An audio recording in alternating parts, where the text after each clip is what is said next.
I appreciate the opportunity. RenTouch, of course, being a partner of Agile Rising for quite some time, and always enjoyed working with the team there. And of course, I like the tool.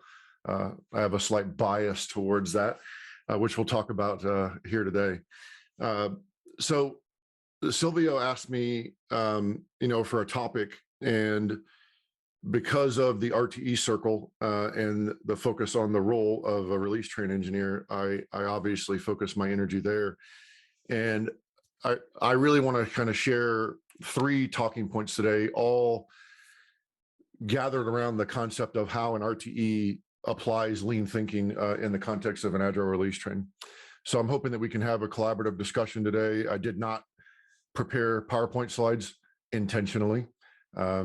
I'm sort of an anti-PowerPoint slide kind of a guy. And yes, I know that's very weird because I'm a Scaled Agile SPCT, and it's like slideware, PowerPoint commandoing, coming out of the woodwork there. But, I haven't won the battle yet convincing Dean to let us move everything over to teach the classes in pi.io. I'm working on it. It's going to be a long-term strategy, I think. So the RTE's role. So besides a whole debate about whether that's the appropriate name for the role, it plays an important function in the transformation of an organization. A little bit of background for me before we dive in. Obviously, I'm an SPCT. I've been an SPCT for a year. I was a candidate for many years. I've led implementations with the FAA, several state level government organizations, Emerson Automation Solutions, and the VA and the Department of Veteran Affairs in the United States. And now I'm leading an implementation with the National Aeronautical Space Administration, NASA, as it goes. So NASA's OCIO has been a very interesting challenge, and that's ongoing now. So when I think about all of my experiences using the Scaled Agile framework as guidance to help drive transformations, as well as the other patterns and practices that we utilize as a consultancy, the RTE is always a hinge point on the successful launch and realization of lean thinking, systems thinking in a development value stream as it goes, in safe terminology. So the talking points today are going to kind of cover 3 things that I think that we can get within our allotted time box, which, by the way, probably ought to set myself a little time box here so that I'm not going over the limit here. By the way, I like the timer tool, Raphael. 3 talking points: the RTE as the program or value stream change leader and coach. The second talking point will be changing behaviors through the facilitation, and we'll talk about why I chose that language. And then thinking beyond the day-to-day activities. This is going to be a little bit of a dive into my thoughts and your thoughts about what are some of the pitfalls and traps that RTEs wind up finding themselves in once they're into the role for a while. And we'll talk about some details on that. So a couple of links here. I'm making some assumptions about generally the skill sets. You're at an RTE circle. You're obviously interested in the RTE role and the Scaled Agile framework. So the discussions will mostly be centered around that. I did provide the link to the framework website. Most of you probably already have that, but also the Cynefin framework. And the reason why is that we often, in our consulting engagements, we have to frame the problem space. And the Cynefin framework is an excellent tool to help organizations navigate the understanding of their problems and build their case for the why, because we're changing organizations, right? We're not going in trying to just have everybody relabel all of their pre-existing traditional programmatic or project-based mindset with new fancy agile labels. For myself personally, for sure, I'm very passionate about change, and I want real results, better business outcomes for organizations, not just relabeling exercise. So I'll try to monitor chat. So to the degree possible, please use the tool. for your engagement questions and things like that, but I'll monitor our chat as well. So the first talking point in the RTE's role in applying lean thinking, I'll zoom in here so we can see for folks like me who wear glasses. So what does it mean to be a value stream change leader? So we know there's an RTE class, and the Scaled Agile RTE class, is 3-day course. And the 3-day course, as always, is a bunch of slideware, some great exercises. We touch on a lot of the high-level concepts in SAFe, and some basic coaching skills are taught in the course. But oftentimes what we find is when we look for great RTEs is how can they adapt to the dynamics of an organization to be that driving force behind the overall transformation. And the reason why that is so important is because often clients don't have budgets to hire, expensive consultants, maybe like SPCTs. Sometimes they do. And maybe there's not enough coaching capacity across large implementations. Some of our clients, for example, have 6, 7, 8, 10 agile release trains. And you may not have enough coaching capacity to spend enough time individually with each program. So we really rely on the RTE role to be that touch engagement within the program, within the team of teams, to drive the practices and the values that are ultimately going to help change the culture. And so the RTE has more than just the role of a release train engineer. So besides the fact that we could have a whole discussion about, is a release train engineer really the right term, ongoing debate kind of a thing, certainly one of the things that they do. So the role as a coach, obviously the chief scrum master, if you will, is incredibly important, but DevOps is also important, and construction of the continuous delivery pipeline is also extremely important. Applying systems thinking, in other words, not getting trapped in, I only care about optimizing my team of teams and everyone else and every other value stream be damned. Most of the organizations that I work in, enterprises, they have many value streams. So it's not just the one. If there's solution trains, they may have extremely large solution trains. They may be a systems integrator that is doing more than just generating raw product. They're supporting legacy applications. They're supporting modern applications and doing help desk functions as well, maintenance of platforms, infrastructure, et cetera. So all of these things are important for the RTE to be able to field good, solid skill sets. So what it means is the RTE class is only the beginning of your journey. And so what I'd like to do is hear from some of you that are practicing RTEs that have attended the RTE course, and maybe you're engaged in a SAFe implementation. And just a couple of folks, I'd like to hear, what does your journey look like? And given the talking point and the challenge that I've laid out, where do you feel like you are at in that journey? Our challenge right now is not just a doing, but better aligning our output to our outcome. That's the biggest challenge in applying that system thinking with the tools that we're adopting. So currently, that's where we're having some challenges right now, is how do we align and make folks on the art of team to team understand the reasoning behind it while we're doing that transformation? That's very good, Dave. So also a common pattern that we see. So you're not alone. Don't feel like that's the only place in the entire world that has those problems. So tying that connection to the why for change.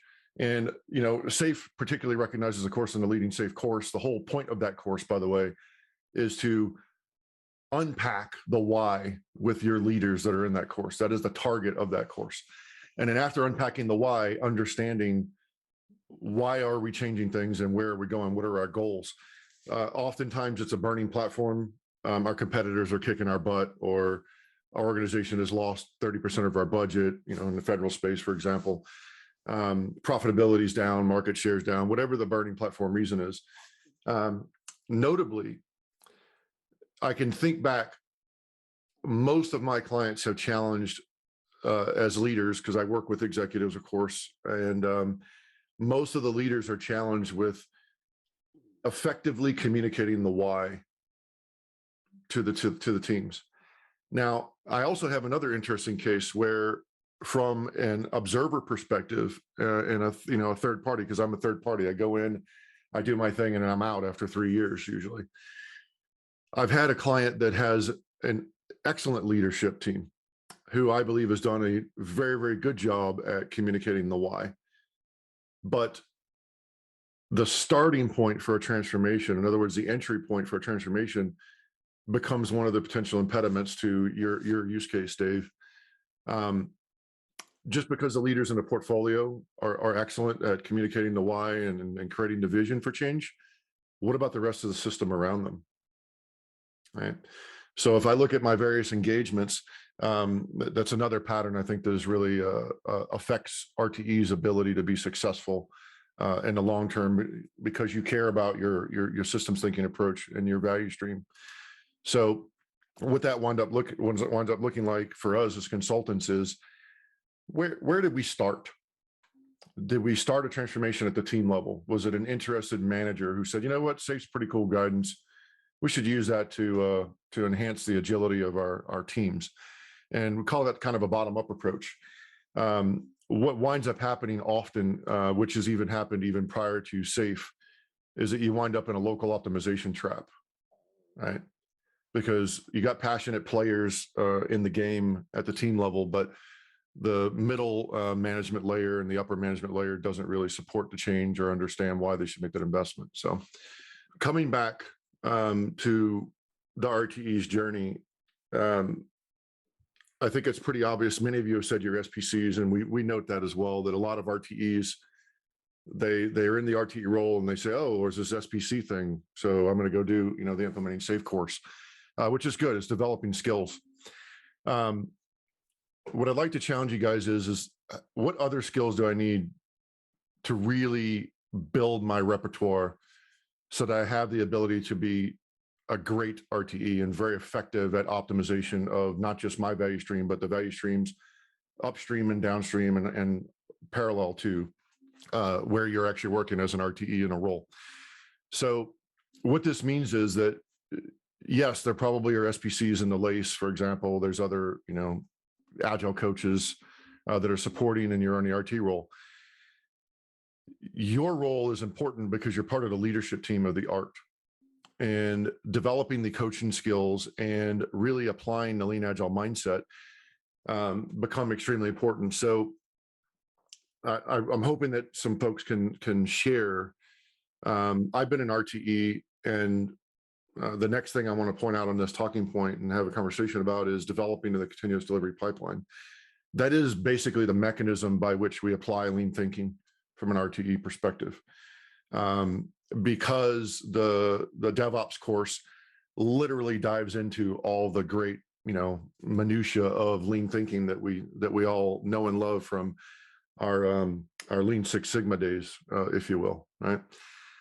So the RTE becomes a driving force, because often what we wind up with in most of our organizations, not all, so I'm going to be careful about my generalizations, but particularly in government, people who wind up in the roles of product manager and product owner actually have no skills and no experience in product management and product ownership, because they're often just managers or they're project managers, and project management skills are not everything you need to be an effective product owner or product manager. So as an RTE, you are challenged with that in your leadership, your troika, if you will, for the train.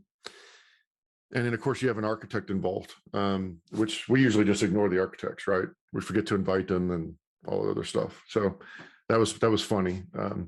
Just a little observable pattern there. So your role as an RTE becomes important in making sure that you have the proper engagement and skill training for all of your POPMs, right? Your POPMs, so that they can be effective, because that's yet another potential impediment for you creating and managing an effective program backlog, or an art backlog, as it will soon be called. So the the role there becomes, well, if I'm going to help the POPMs become effective POPMs, do I need to have POPM skills? Do I need to have the ability to explain how product management works in a product management organization, irregardless of your context? Moving on to the next topic. So specifically for an RTE, brand new RTEs, obviously a really challenging role. It's a leadership role. Often the people that wind up in the RTE role were not previously senior leaders. They may not be at that position in their career at that time, and they can often get trapped in the weight of all the things that need to be done. So focusing on being a servant leader is obviously the key, and avoiding the traps of the tyranny of the urgent. And so some examples of tyranny of the urgent.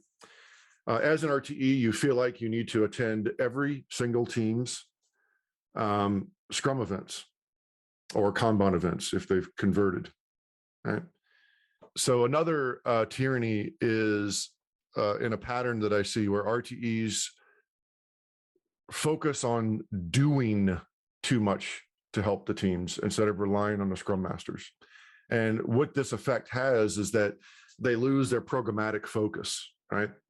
So if I know I might get excommunicated, but has anybody ever been a program manager, right? Either in the PMI sense, the PMBOK sense, right? A program manager, You mean back in the good old days? Yeah, back in the good old days. Yeah. Oh, yeah. So when you're a program manager, one of the things you learn very quickly, especially most of those folks grew from being great project managers, is that you now have many, many projects to manage, as well as some human resources, responsibilities, et cetera. So budget, all the other fun things that come along with that. If you, as a manager in a traditional sense, focus too much on micromanaging and the minutia in your individual projects, you would not be an effective program manager. The same anti-pattern is found in an RTE role. Another tyranny is, and it's kind of where I was kind of drawing as a leading question, if you focus too much on the teams, individual teams, and solving their problems, and not relying heavily on your Scrum Masters and let them make mistakes and let them learn, let the team come together into that high performing state to solve those problems, you will miss the opportunities to create the change events that are necessary. In other words, all of those little things that add up to big things in the programmatic events, the Scrum of Scrums event, the PO Sync event, the Art Sync, if you're doing the Art Sync, PI planning, pre-PI planning activities, right? Remember, one thing that's often the framework doesn't tell you, but the pre-PI planning event is really for large solution safe. That's what the common answer is. But we found it in our consultancy, every art does pre-PI planning activities, right? With the stakeholder groups, right? So it can be very effective. So things like that can be much more effective at ultimately driving change. And what this means as well, and I'm going to move on from this topic, is you really have to have a good SPC coaching core. And I know everybody has unique circumstances. Well, we can't afford to hire more, dedicated coaches, et cetera, et cetera. Well, just remember, between all of us friends here, because we're the passionate change agents, every compromise you make on dedicated people to change leadership tasks means that you're compromising your ability to achieve your goals for the transformation. It's the same classic thing before scaling frameworks came about, before there was a less and a Scrum, a scale, and a safe, and yada, yada, yada. I was doing Scrum and Agile, and I understood Lean because I happened to work for the United States Air Force, and I worked at one of the largest manufacturing facilities in the world. So I learned Lean back in the old days, and I loved Agile because I've always been that rogue. Well, we can't afford full-time Scrum Masters. Well, then you won't get the benefits of Scrum, right? We can't afford full-time product managers and product owners. Well, then you will not get the best. The same thing if you had a part-time project manager managing 5 or 6 or 7 or 8 or 10 projects. And oh, by the way, you need to be a developer, right? You're not going to get the best out of people, and you're not going to get the best business outcomes. You're leaving a lot on the table. So that being said, avoid the traps, focus on the system, and don't be a selfish, newly labeled silo. Like, I only care about my value stream. So focus on the system and don't get stuck in the traps of going down too low and working with the teams too much to where you're not being effective at the programmatic level.